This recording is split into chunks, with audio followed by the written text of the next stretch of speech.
Louvado seja Deus. Amados, vamos abrir a Bíblia Sagrada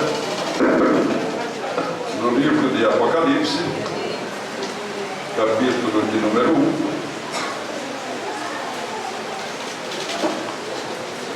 E vamos ler alguns versos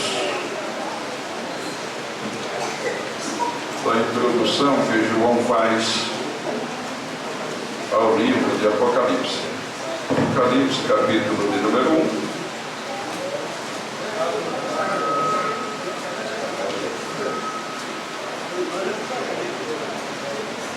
Vamos ler a partir do verso 4.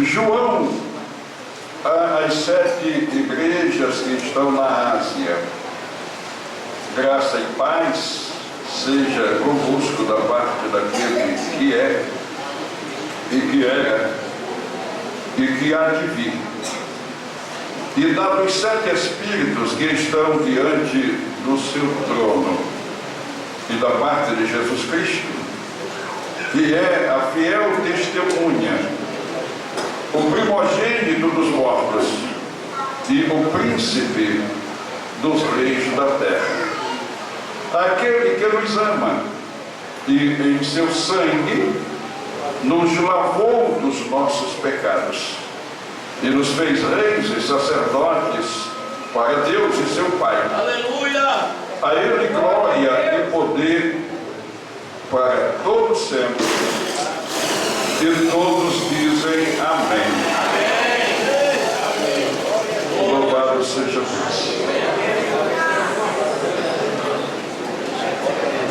Amados, nós vamos pensar na palavra que nós temos lido. E eu peço o melhor da vossa atenção. E podem ter a convicção plena de que o Senhor, Ele vai nos abençoar também nesta noite, por intermédio da meditação na palavra. O apóstolo João, ele está fazendo a introdução do livro de Apocalipse.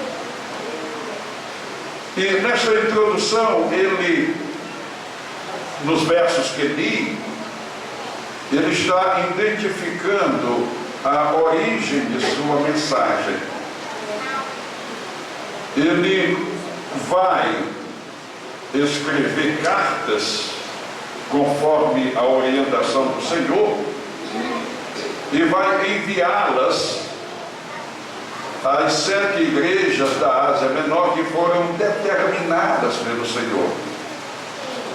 E quando ele identifica a origem de sua mensagem, de suas mensagens, primeiro ele diz que é da parte daquele que era, que é e que há de vir. É da parte dos 7 Espíritos que estão diante do trono de Deus. Também da parte de Jesus Cristo, que é a fiel testemunha, que é o primogênito de entre os mortos, que é o soberano dos reis da terra, que é aquele que nos ama e com o seu sangue nos lavou dos nossos pecados e nos constituiu reis e sacerdotes para seu Deus e seu Pai. Aí ele louva ao Senhor. Glórias ao Senhor. Ele louva ao Senhor, pois o Senhor, Ele é digno do nosso louvor, da nossa oração, do nosso reconhecimento de que a Ele pertence a glória e o poder eternamente. E quem crê diz amém. Amados, nós vamos sobre as palavras do verso 5 e do verso 6. Aquele que nos ama e com o seu sangue nos lavou dos nossos pecados. Considerando a soberania do Senhor, pois o Senhor, Ele mesmo diz, eu sou o Todo-Poderoso, considerando que Ele é o Rei dos Reis, o Senhor dos Senhores, considerando que Ele é o soberano dos reis da terra, a gente pode pensar que Ele, querendo, poderia nos salvar por uma palavra de decreto, que Ele poderia, se utilizando de sua soberania, de sua grandeza como juiz de todos, juiz dos vivos e dos mortos, Ele poderia nos declarar salvos. E quem poderia dizer o contrário? Às vezes eu fico pensando sobre esta possibilidade. Mas vejo na Bíblia Sagrada que Ele quis salvar cada um de nós, não exatamente por uma declaração de soberania ou um decreto forense. Ele quis nos salvar mediante a oferta voluntária de seu sangue. Pois Ele disse, eu sou o bom pastor, e o bom pastor dá a sua vida pelas ovelhas, e ninguém tira a minha vida de mim, sou eu que voluntariamente a dou, e tenho poder para dá-la e poder para tornar a tomá-la. Este mandamento eu recebi de meu Pai.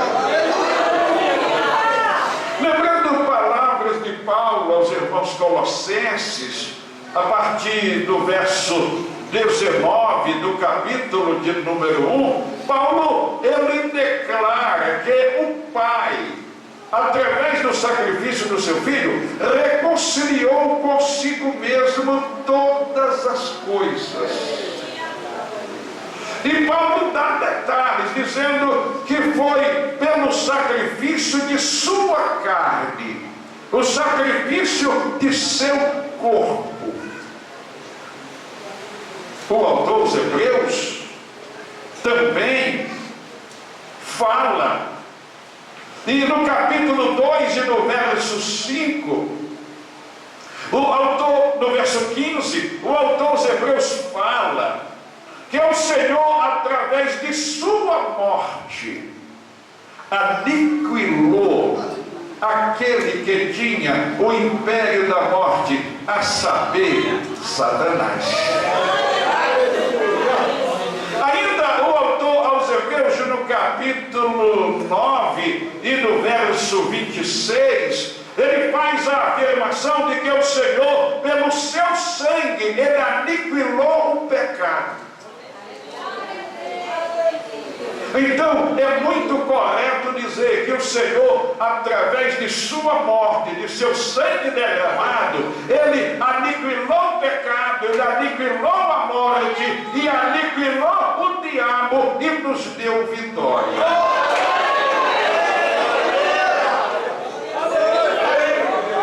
Ele nos ama e com seu sangue Ele nos lavou dos nossos pecados. Ele quis fazer assim conosco. Tiago diz no capítulo de número 1, verso 18: Ele que conforme a sua vontade nos gerou pela palavra da verdade e nos deu a primazia diante das demais criaturas.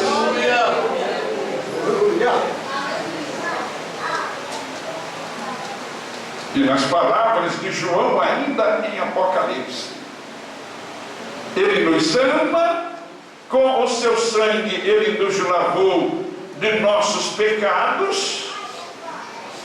E não parou aí, Ele prossegue para dizer, e nos constituiu reis e sacerdotes para seu Deus e seu Pai. Nos constituiu, quer dizer, Ele nos fez reis e sacerdotes para seu Deus e seu Pai. Vamos lembrar ainda palavras de Pedro, e a seguir a gente vai dar desenvolvimento a esta mensagem. Pedro, no capítulo 2 e verso 9 de sua primeira epístola universal, ele nos transmite um rico entendimento, que o Senhor nos comprou com o seu próprio sangue, que o Senhor nos escolheu e nos elegeu, que o Senhor nos santificou, e que o Senhor nos promoveu a sacerdócio real, que é igual às palavras de João, nos constituiu reis e sacerdotes.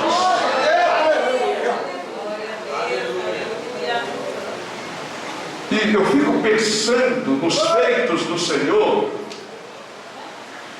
e fico buscando entender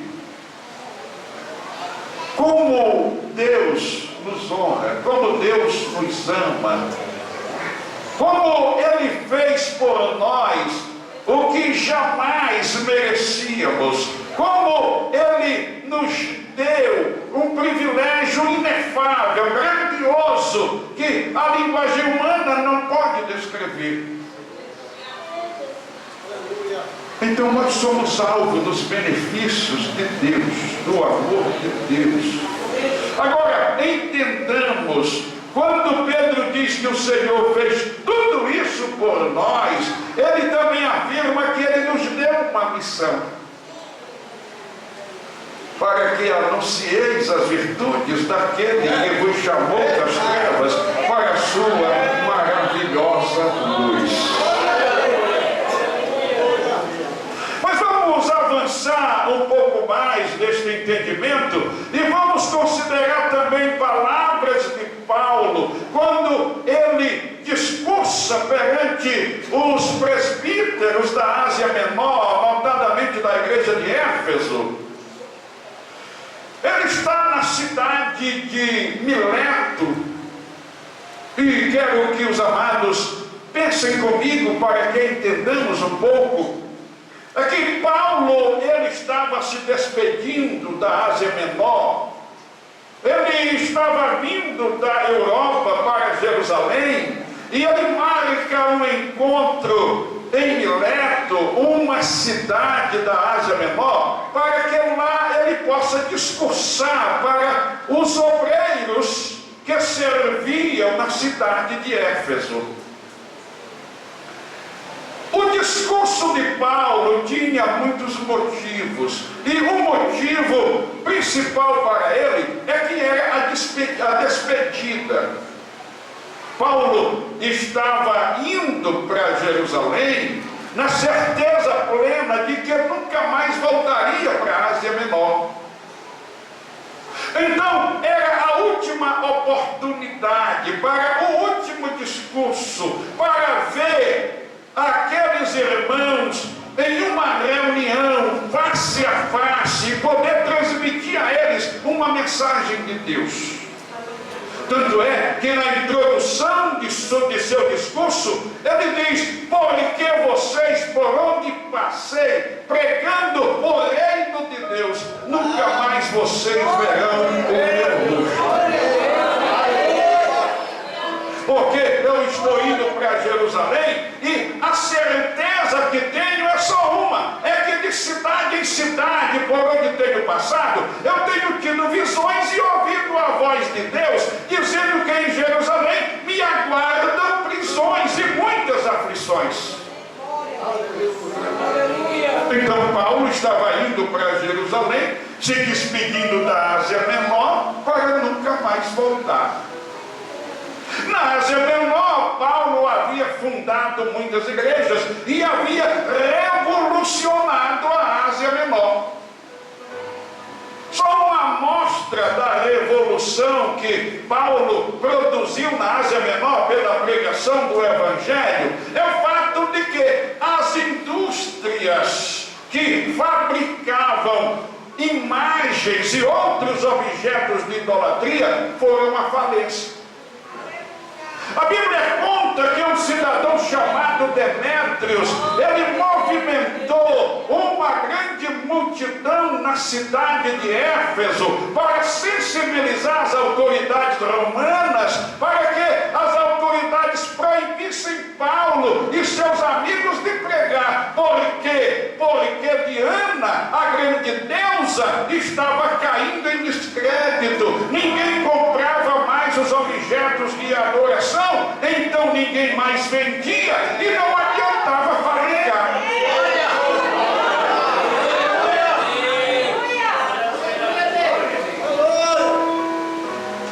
Paulo revolucionou a Ásia Menor pela pregação do Evangelho. Agora ele se despede. Se despede para nunca mais voltar. E naquele tempo só tinha um jeito da pessoa ser vista e falar para alguém. Era presencialmente. A outra modalidade era através de cartas. Mas ninguém podia ver o rosto de ninguém, nem pelo retrato. Diferente de hoje, né? Muito diferente. Então eu fico entendendo que o apóstolo Paulo, ele pediu a Deus a melhor mensagem, a melhor palavra. Era a última oportunidade. E ele tinha que se servir dessa oportunidade para fazer o melhor. Então nós vamos destacar 2 versos do discurso do apóstolo. O verso 24 é o capítulo 20 dos Atos. No verso 24 ele diz: mas em nada tenho a minha vida por preciosa, contanto que cumpra com alegria a minha carreira e o ministério que recebi do Senhor Jesus para dar testemunho do Evangelho da graça de Deus. O outro verso que quero destacar é o 28, quando ele diz: olhai por vós mesmos e pela igreja do Senhor. Porque o Espírito Santo vos constituiu bispos para apacentardes a igreja de Deus que ele resgatou com o seu próprio sangue. Então consideremos as palavras de Paulo. Mas você pode pensar: mas quem é Paulo para que eu possa considerar as suas palavras? Deixa eu lembrar.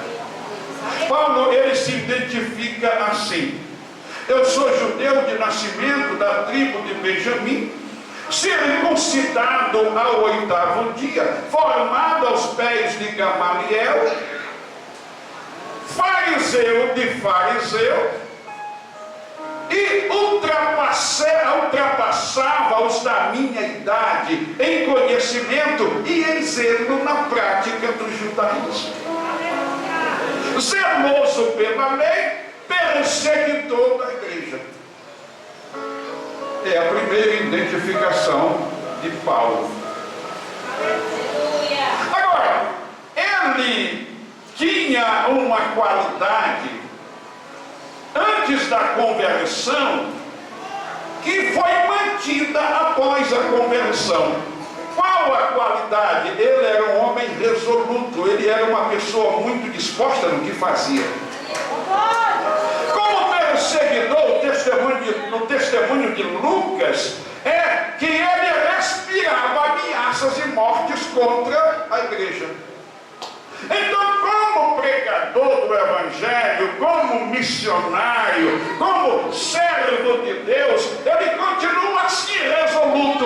Quando ele diz: em nada tenho a preciosa, contanto que cumpra com alegria a minha carreira e o ministério que recebi do Senhor Jesus para dar testemunho do Evangelho da graça de Deus.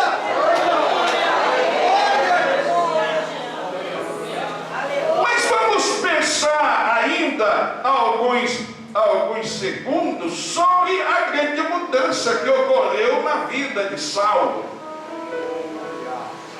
Rubens Lopes diz assim: Paulo o apóstolo está para Saulo o fariseu como o dia está para a noite.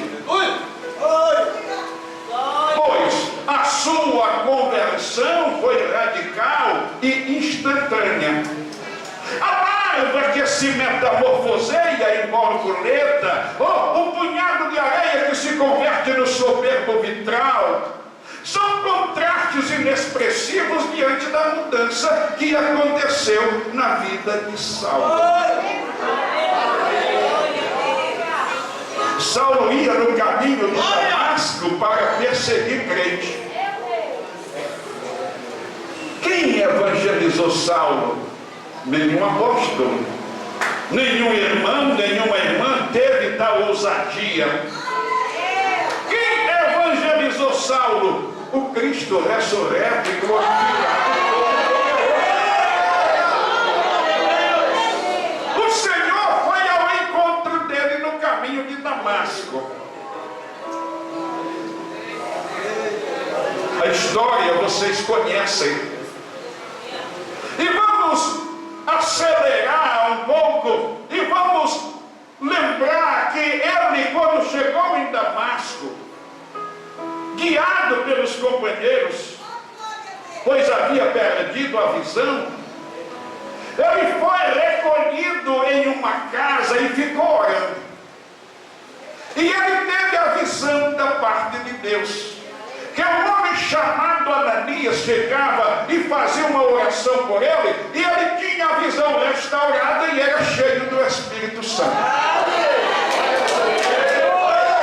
Então o cumprimento da visão foi real, foi rápido. Deus disse para Ananias, um discípulo que estava em Damasco: Ananias, vai à rua chamada à direita e procura por um homem de Tarso chamado Saulo. Ele está orando, ele teve uma visão, vai lá, ora por ele. Ananias disse: Senhor, mas eu já ouvi falar dele, eu sei o que é que ele faz com os crentes. O Senhor disse: vai, porque ele é para mim um vaso escolhido.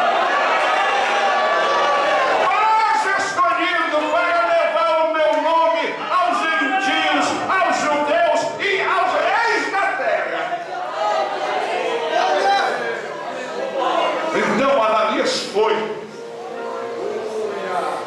E Ananias, chegando diante de Saulo, ele foi logo chamando de irmão.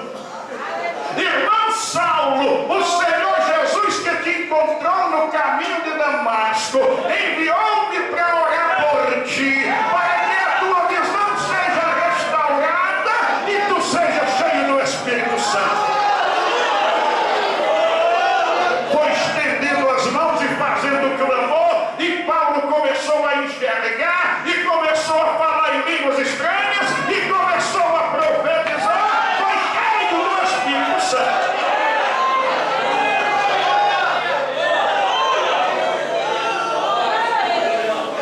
Amados, Paulo, vaso escolhido, tornou-se um homem tão cheio de Deus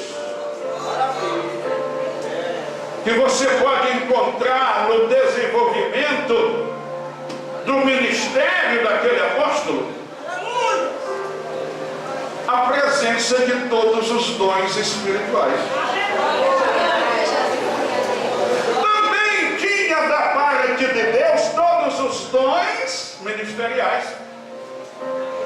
Então, ele era apóstolo, ele era profeta, ele era evangelista, ele era pastor, ele era mestre. Recebeu do Senhor também mais 4 dons de serviço. Então, era assim um gigante espiritual e de tanta comunhão com Deus que ele conheceu o céu pelo lado de dentro. Ele foi arrebatado até o terceiro céu e viu coisas inefáveis que não pôde contar. Aí eu fico pensando que ele viu mais do que João, porque tudo que João viu ele contou.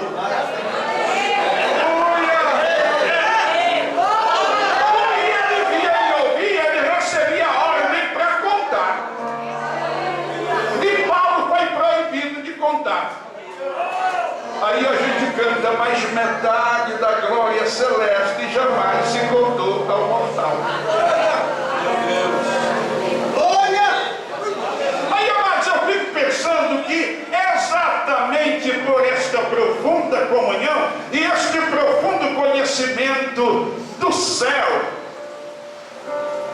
fez de Paulo aquele homem que mesmo na prisão, com o dia da morte já marcado, não entra em desespero, não está deprimido, não murmura, não reclama, consola os que estão em liberdade.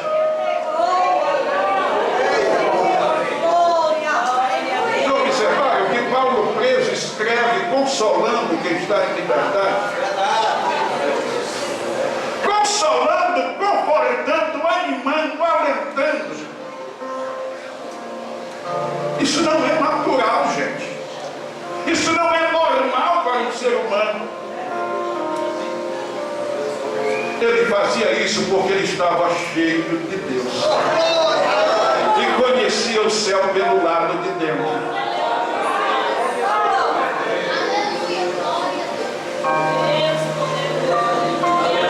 Então é este homem. Aleluia! É este homem que diz, mas em nada tenho a minha vida por preciosa. Falando mais fácil, eu não sou importante. Importante é a minha fidelidade ao meu Deus.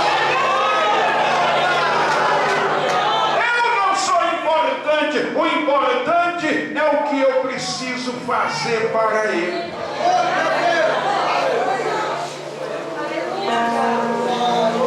Glória. Glória. Glória. Paulo faz escolhido de Deus. Algumas vezes ele diz, sede meus imitadores, assim como eu sou de Cristo. Oh, meus amados, como temos que aprender com este servo? Porque às vezes nós somos tão ressentidos, tão dengosos, que nos atribulamos por tão pouco, que ficamos tristes por nada, que reclamamos sem motivo.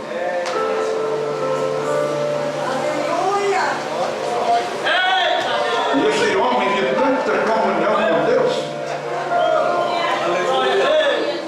de tanta convicção da glória celestial, que ele diz, eu já estou assentado nas regiões celestiais.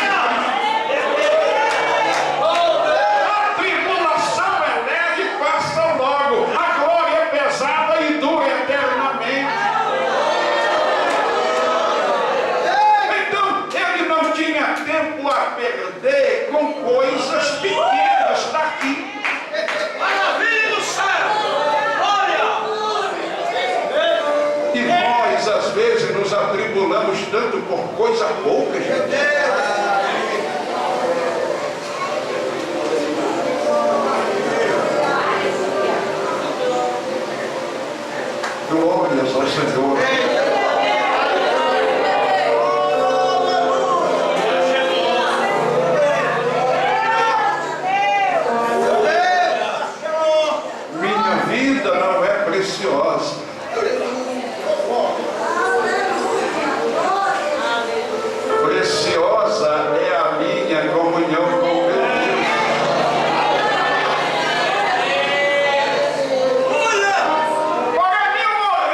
do entender deste homem, que ele diz assim: porque nenhum de nós vive para si e nenhum de nós morre para si. Porque se nós vivemos, nós somos de Deus; se nós morremos, somos de Deus. De modo que morrendo ou vivendo, nós somos dele.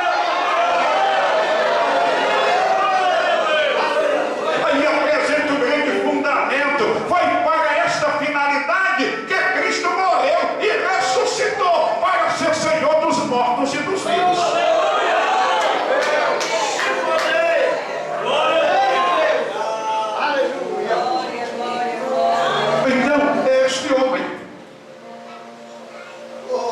Que diz: tenham cuidado de vocês mesmos, vigiem pelas vossas vidas, sejam crentes de verdade e tenham cuidado da igreja de Deus, porque vocês foram constituídos pelo Espírito Santo para cuidar do rebanho de Deus, a igreja do Senhor, que Ele redimiu com o seu próprio sangue.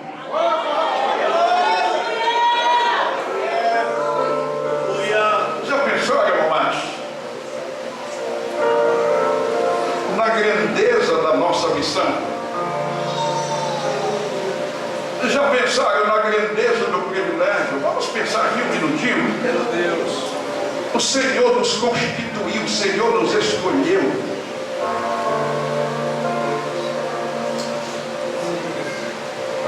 Às vezes eu penso assim: eu vivo num mundo de uma imensidão incontável de seres inteligentes.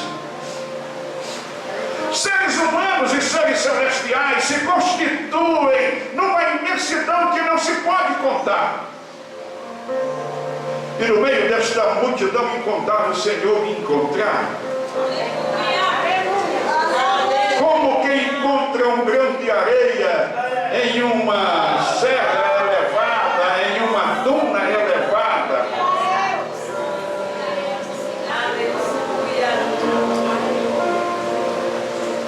O Senhor quis e te procurou, o Senhor quis e me procurou, nos procurou e nos achou.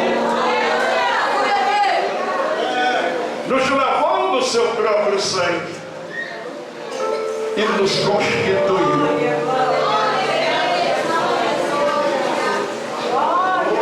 Nos gerou pela palavra da verdade e nos deu um lugar de primazia diante das demais criaturas. Vou encerrar pensando aí num minuto ou dois sobre esta primazia diante das demais criaturas. Olha aqui, meus amados, minhas amadas irmãs, considerem o quanto o Senhor nos abençoou, o quanto Ele nos honrou, o quanto Ele nos engrandeceu. Primazia diante das demais criaturas.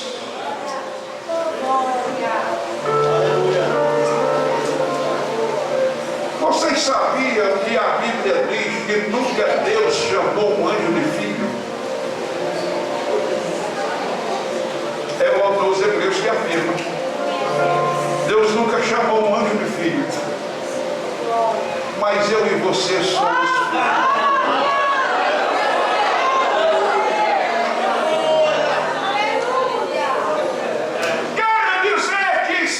filhos. Nós somos herdeiros.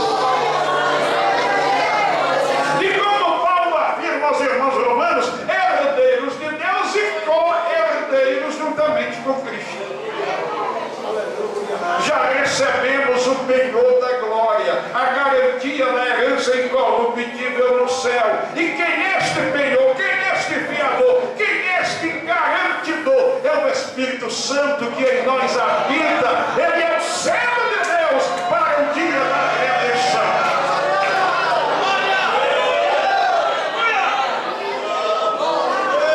Quanto à nossa missão de evangelizar, de pastorear, de cuidar do rebanho de Deus, Pedro fala que os anjos atentaram para isso. Mas Deus não deu a eles esta missão. Lembram-se quando anjos foram à casa de Cornélio para dizer que Deus estava se agradando dele, eles não entregaram a mensagem da salvação. Eles disseram: manda chamar Pedro. Aleluia, Deus. E ele vai entregar a mensagem de Deus para você.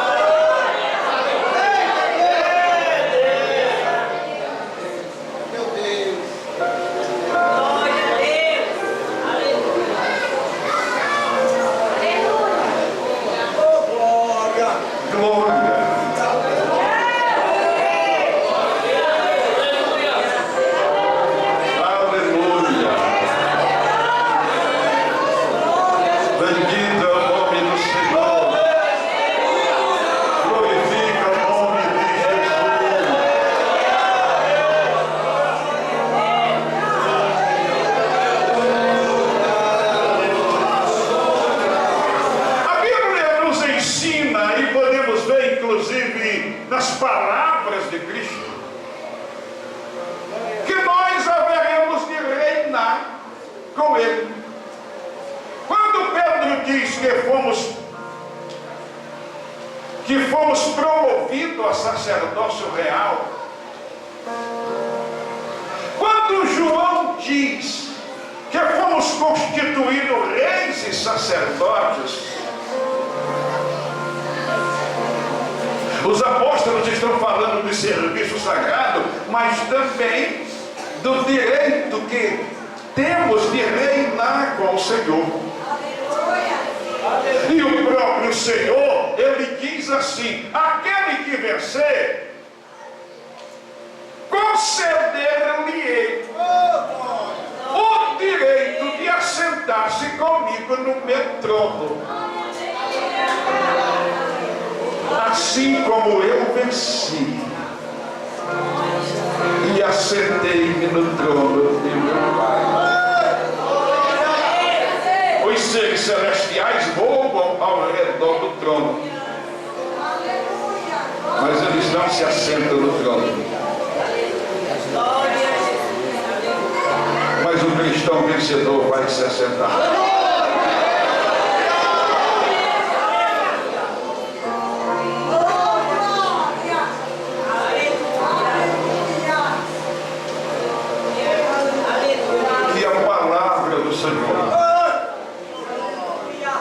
Aquecida pelo Espírito Santo de Deus, nos faça nesta noite voltar cheios de convicção do privilégio inefável das riquezas celestiais que o Senhor nos concedeu,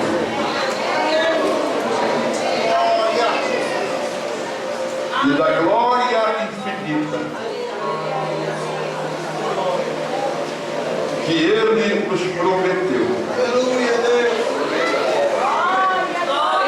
nos dando a garantia de que quando da sua manifestação, também nós nos manifestaremos com Ele em glória.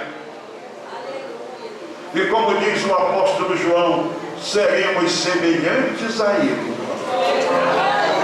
Acreditem na imortalidade, na incorruptibilidade, na glorificação, na posse da herança incorruptível, na capacidade de viver com Ele eternamente e de reinar com Ele até assentado no seu trono.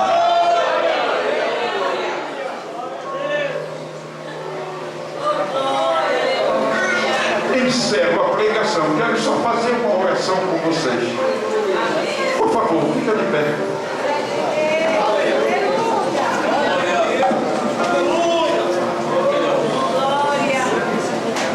Um segundo pedido, se puder, dar as mãos. Mais um pedido. Essas mãos ligadas assim, levanta um pouco. Mais um pedido, fecha os teus olhos. Mais um pedido, abre a tua boca para agradecer a Deus.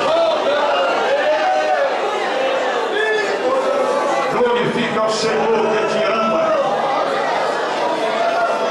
que te lavou dos teus pecados com o próprio sangue derramado. É o Espírito Santo que veio habitar em você. Pelo direito de ser participante da natureza divina. Pela esperança do céu. Adora o Senhor, glorifica o Senhor. Pai, eu te peço, toca nestas mãos que se levantam para ti. Coloca nelas a autoridade, a capacidade, o poder. Que sejam mãos que sustentam, que edificam, que constroem, que abençoam. Mãos que se estendam para expulsar demônios e curar enfermos.